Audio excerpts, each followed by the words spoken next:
नमस्कार। आप सबको मेरा प्यार भरा नमस्कार। जय हिंद।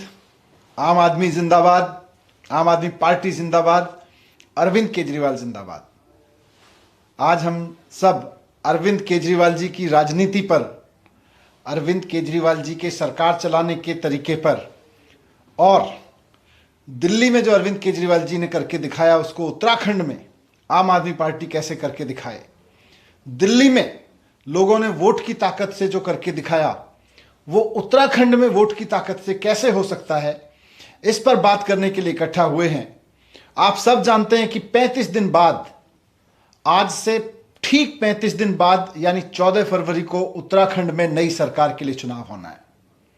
अब यह कोई खाली नई सरकार के लिए चुनाव नहीं है, बल्कि उत्तराखंड के स्कूल कैसे होंगे, उत्तराखंड के अस्पताल कैसे होंगे, उत्तराखंड के लोगों को रोजगार मिलेगा कि नहीं मिलेगा, उत्तराखंड के पहाड़ों से पलायन रुकेगा कि नहीं रुकेगा, इसका चुनाव है। 21 साल पहले एक बहुत बड़े महान आंदोलन से उत्तराखंड राज्य का जन्म हुआ। उत्तराखंड के लोगों ने बहुत बड़े बड़े सपने देखे, उसके लिए अपनी कुर्बानी दी, खून पसीना बहाया। लोगों ने अपनी नौकरियां, व्यापार छोड़ के, घर परिवार छोड़ के, सुख सुविधाएं छोड़ के आंदोलन चलाया कि लखनऊ बहुत दूर है, सरकार को उत्तराखंड तक लाया जाए, पहाड़ों तक लाया जाए, गांवों तक लाया जाए। लेकिन 21 साल पहले जो कुछ हुआ उसका फायदा उत्तराखंड में कांग्रेस और भारतीय जनता पार्टी के नेताओं को छोड़ के किसी को नहीं मिला। 21 साल से उत्तराखंड के लोग, आंदोलन चलाने वाले आंदोलनकारी, अपने उत्तराखंड राज्य को अलग करवाने वाले आंदोलनकारी, उत्तराखंड के लोग हाथ पे हाथ धरे बैठे रह गए। उनके हाथ कुछ नहीं लगा, उत्तराखंड के लोगों के हाथ कुछ नहीं लगा। जितने बदहाल स्कूल पहले होते थे उतने ही बदहाल अब हैं। 21 साल पहले जितने बदहाल अस्पताल होते थे उतने ही बदहाल अब हैं। पलायन जिस गति से 21 साल पहले चलता था उससे ज्यादा अब चल रहा है। इतना जरूर हुआ कि उत्तराखंड में कांग्रेस और बीजेपी के नेता माला माल होते चले गए। उत्तराखंड में 5 साल कांग्रेस ने लूटा, 5 साल फिर बीजेपी ने लूटा, फिर कांग्रेस ने लूटा। जनता को गुस्सा आया, जनता सरकार बदलती थी, दूसरी सरकार लाती थी, दूसरी पार्टी की सरकार लाती थी, दूसरी पार्टी भी यही करती थी। तो लगातार लूट का यह सिलसिला चल रहा है 21 साल से। इस सिलसिले को, लूट के इस सिलसिले को रोकने के चुनाव है ये। हमने जिनको सत्ता की चाबी दी उन्होंने आपस में सेटिंग कर ली कि 5 साल तुम लूटो, 5 साल हम लूटेंगे, 5 साल तुम लूटो, 5 साल कांग्रेस लूटेगी, 5 साल बीजेपी लूटेगी, 5 साल कांग्रेस लूटेगी।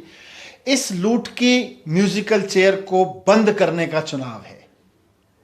यह सिर्फ आम आदमी पार्टी या अरविंद केजरीवाल जी की राजनीति या झाड़ू पे बटन दबाने का चुनाव नहीं है, बल्कि इस बात का चुनाव है कि उत्तराखंड के युवाओं के सपने अब सच होंगे या 21 साल पहले जिस तरह से धोखा दिया जाता रहा था और 21 साल से जिस तरह से धोखा दिया जाता रहा है उस तरह से ही उसको छोड़ना पड़ेगा।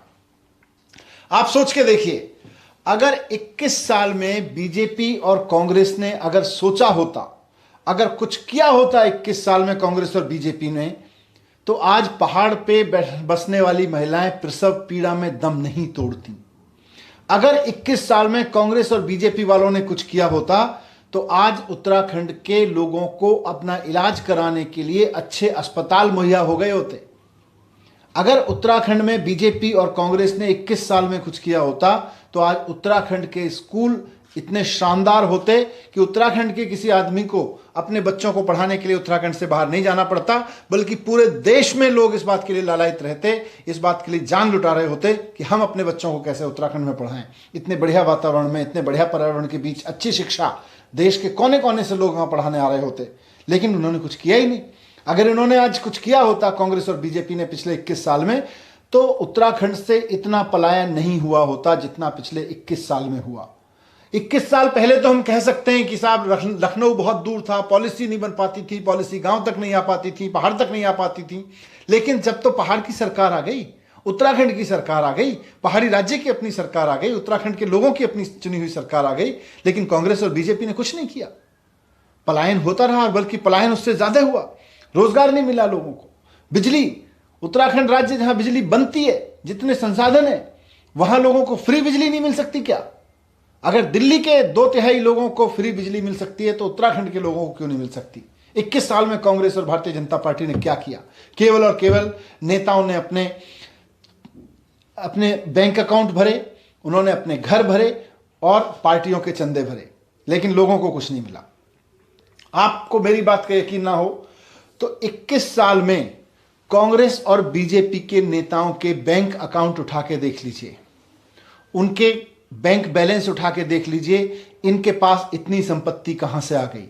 कांग्रेस के नेताओं के पास भी और बीजेपी के नेताओं के पास भी इनके पास इतना पैसा कहां से आ गया? 21 साल में इन्होंने उत्तराखंड को लूट लूट के अपना घर भर लिया है। मैं आज आप सबको निवेदन करना चाहता हूं, पार्टी कार्यकर्ताओं को भी और उत्तराखंड के वोटर्स को भी, कि अब उत्तराखंड को बदलने का समय आ गया है, उत्तराखंड को फिर से खड़ा करने का समय आ गया है। 14 फरवरी का दिन झाड़ू पे बटन दबा के आप उत्तराखंड की सिर्फ राजनीति को नहीं बदल रहे होंगे, उत्तराखंड को बदल रहे होंगे। आज उत्तराखंड को एक नया विकल्प मिल रहा है। अभी तक कांग्रेस और बीजेपी के पास के अलावा कोई विकल्प नहीं था। कांग्रेस और बीजेपी को, मतलब कांग्रेस को हटाओ तो बीजेपी, बीजेपी को हटाओ तो कांग्रेस, कांग्रेस को हटाओ फिर बीजेपी, फिर कांग्रेस, ये विकल्प था। आज आम आदमी पार्टी आ गई है, अरविंद केजरीवाल जी आ गए, जिन्होंने दिल्ली में इतना करके दिखाया है। आज वो विकल्प हैं। तो आज आप सोचिए, वोट देने से पहले एक बार सोचिएगा कि उत्तराखंड में 2-3% बच्चों को तो शानदार एजुकेशन मिलती है और 97% बच्चों को बिल्कुल काम चलाऊ एजुकेशन मिलती है, मिलती नहीं है। 97%, 98% उत्तराखंड के बच्चे 5वीं क्लास में, 6ठी क्लास में, 8वीं क्लास में कंप्यूटर का सी नहीं लिखना जानते हैं, और 3% बच्चों को ऐसी एजुकेशन मिल रही है जो बैठ के कंप्यूटर चला रहे होते हैं और कोडिंग कर रहे होते हैं। इसको कौन दूर करेगा? अगर उत्तराखंड की सरकार दूर नहीं करेगी तो क्या? अगर 100% बच्चों को अच्छी एजुकेशन चाहिए तो कौन दिलवाएगा? अगर उत्तराखंड में बीमार होने वाले हर व्यक्ति को अच्छा इलाज चाहिए तो कौन दिलवाएगा? अगर पहाड़ में रहने वाली कोई बेटी, हमारी कोई बहन गर्भवती होती है तो वहीं पे उसको कौन इलाज दिलवाएगा? उसको प्रसव पीड़ा में दम ना तोड़ना पड़े। सरकार करवाएगी। लेकिन कौन सी सरकार करवाएगी? कांग्रेस की करवाएगी? नहीं करवा सकती, हमने उसको वोट देके देख लिया। बीजेपी की करवाएगी? नहीं करवा सकती, हमने उसको वोट देके देख लिया। केवल और केवल अरविंद केजरीवाल जी की पार्टी, आम आदमी पार्टी की सरकार ये करवा सकती है। तो 14 फरवरी को इस चीज के लिए इस्तेमाल करें कि हम उत्तराखंड की कौन कौन सी सुविधाओं के लिए वोट देंगे। बीजेपी और कांग्रेस कुछ नहीं दे सकती। अगर उत्तराखंड में अच्छे स्कूल चाहिए, अगर उत्तराखंड में अच्छे अस्पताल चाहिए, पलायन रोकना है, युवाओं को रोजगार देना है, उत्तराखंड के संसाधनों का सदुपयोग करते हुए उत्तराखंड की तरक्की का नया रास्ता खोलना है, उत्तराखंड की इकोनॉमी को आगे बढ़ाना है और इतना आगे बढ़ाना है कि उत्तराखंड देश की इकोनॉमी में योगदान दे सके, ना कि देश से योगदान ले, पूरा देश को उस पर गर्व हो सके कि हमारा उत्तराखंड हमको योगदान दे रहा है। तो ऐसे उत्तराखंड के नवनिर्माण के लिए एक अवसर आया है 14 फरवरी का। आज इसलिए बात कह रहा हूं कि अगर बदहाल हो चुके स्कूलों को संवारना है तो झाड़ू पे वोट दीजिए। अगर उत्तराखंड को हक दिलवाना है जिसके लिए उत्तराखंड के लोग लड़े थे तो उत्तराखंड को वोट दीजिए। बंजर हो चुके खेत खलिहानों की खुशहाली को वापस लौटाना है तो झाड़ू पे वोट दीजिए, आम आदमी पार्टी को वोट दीजिए। खंडर और वीरान हो चुके गांवों को फिर से आबाद करना है, पलायन हो चुके से खाली हो चुके गांवों को फिर से आबाद करना है तो आप झाड़ू पे वोट दीजिए 14 तारीख को। युवाओं को रोजगार की व्यवस्था करनी है उत्तराखंड में तो झाड़ू पे वोट दीजिए 14 तारीख को। पर्यटन के क्षेत्र में उत्तराखंड को दुनिया के मानचित्र पर लेके आना है, देवभूमि को पूरी दुनिया के हिंदुओं की आध्यात्मिक राजधानी बनाना है तो झाड़ू पे वोट दीजिए। उत्तराखंड के लिए झाड़ू पे वोट दीजिए। मैं आपसे आखिर में कहना चाहता हूं कि आपने दोनों पार्टियों को 10-10 साल दे दिए। एक मौका केजरीवाल जी की राजनीति को देके देखिए, जिस तरह से दिल्ली में बदला वैसे ही बदलेगा। एक मौका देके देखिए और काम ना करें, आपको लगे कि काम नहीं किया तो 5 साल बाद वोट मत दीजिएगा। ये कोई कांग्रेस और बीजेपी का नेता नहीं कर सकता, क्योंकि उनको पता है कि चुने जाने के बाद उनको काम नहीं करना। लेकिन मैं ये कह रहा हूं, अरविंद केजरीवाल जी ये कह रहे हैं, इसलिए कह रहे हैं कि इस दावे के साथ कह रहे हैं कि जब मौका देते हैं तो जैसे दिल्ली में करके दिखाया वैसे उत्तराखंड में भी करके दिखाएंगे। घोषणा करने वाले नेताओं पे भरोसा मत करो, गारंटी देने वाले और करके दिखाने वाले नेताओं पे भरोसा करो। 14 तारीख का दिन उसी का दिन है। ये चुनाव का और खाली वोट डालने का दिन नहीं है, बल्कि अपने बच्चों के भविष्य, उत्तराखंड के एक एक आदमी के भविष्य पर, अच्छे भविष्य पर मोहर लगाने का दिन है। झाड़ू पे बटन दबाएंगे तो उस पर मोहर लगेगी। बहुत बहुत धन्यवाद। जय हिंद।